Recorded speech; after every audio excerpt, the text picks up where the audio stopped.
as Christians, especially when I first came to Christ, God, there's this overwhelming desire. I guess you're so excited, you're so happy because everything's brand new to you, that your first impression is to want to go out and try to save the entire world.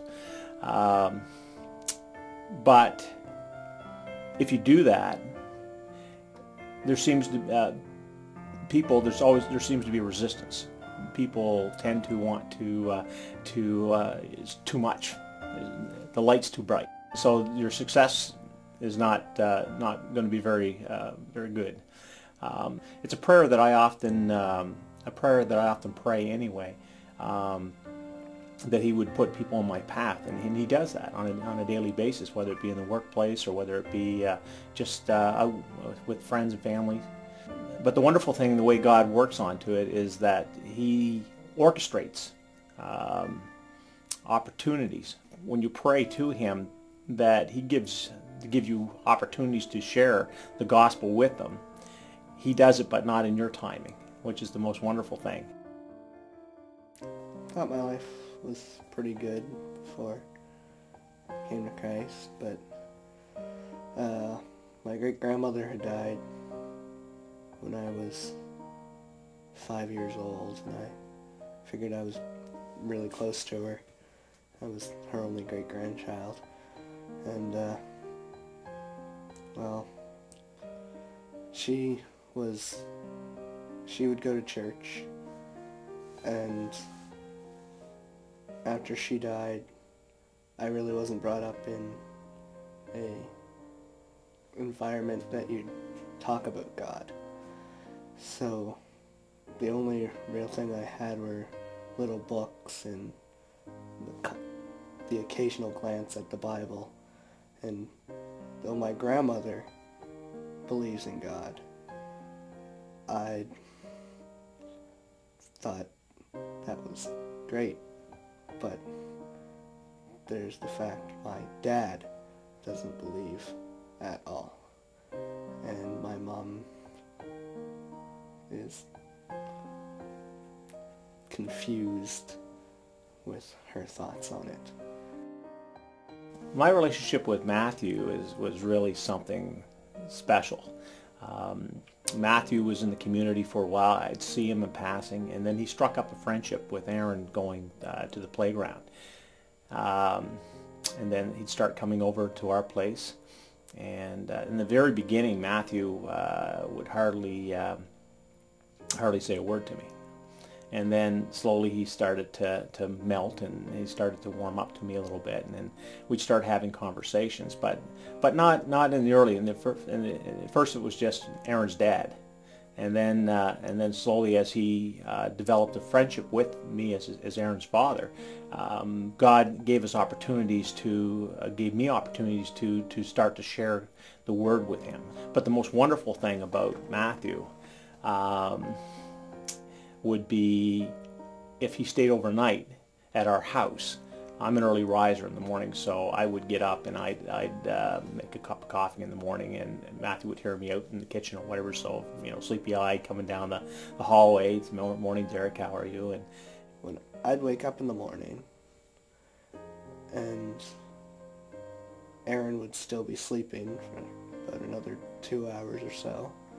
So I'd go to the living room, and it'd just be Derek and I. And I'd say, good, Matthew, would like a coffee. So we'd go into the living room, and we'd just be having coffee, talking about things. And really out of nowhere,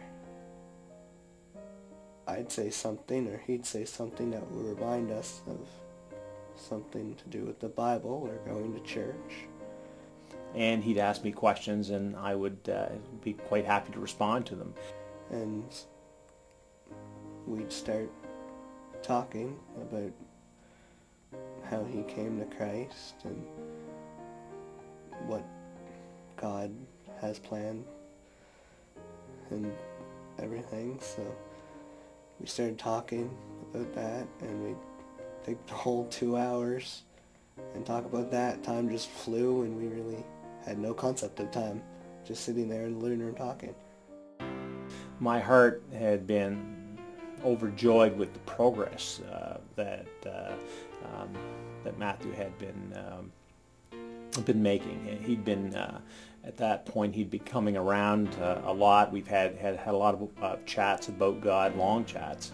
He had a lot of questions, and he had been coming to Faith Baptist. He'd been coming to listen to Pastor Steve's messages, and he'd been involved in some things with the youth groups and that sort of thing, and I'd seen some growth into him, seen some real interest there. Well, I remember the day that Matthew gave his heart to the Lord. It was an amazing day. Derek and I and Aaron, and we had Quentin Gamble with us, went off to go to a Chinese restaurant and go eat some food. Then we were going to go to a movie. So we went into the Chinese restaurant and sat down, waiting for our food. We got the food and we all started talking. And the topic came up about loved ones and separation. The fact that how folks that we knew that were walking with the Lord that had passed on, and I looked over and I saw Matthew starting to well up, and I said, Matthew, what's wrong? I just started bringing up my great-grandmother, who was a believer, who had passed away, and just the thought of being separated from her for all eternity, because that was one of the things that we talked about, was the fact is that if you didn't give your heart to the Lord, if you weren't walking with Jesus, and that your time came, that was the only way to heaven, was to accept God's great gift, great grace through Jesus, and that was just too much for Matthew to bear. I didn't like the thought of dying, but if I was going to be with her at the end, I'd be happy. So obviously Matthew and I had many conversations, and he knew that in principle through our conversations, but the reality of that had started to sink in, and I couldn't see that. I didn't know that about Matthew, and I didn't know that that relationship that he had with his grandmother. But God knew that. Derek and Quentin and Aaron agreed that the best thing I could do would be come to Christ. Derek got down beside me, and three of them huddled around me. We prayed in the Chinese food restaurant, and I accepted Christ right there.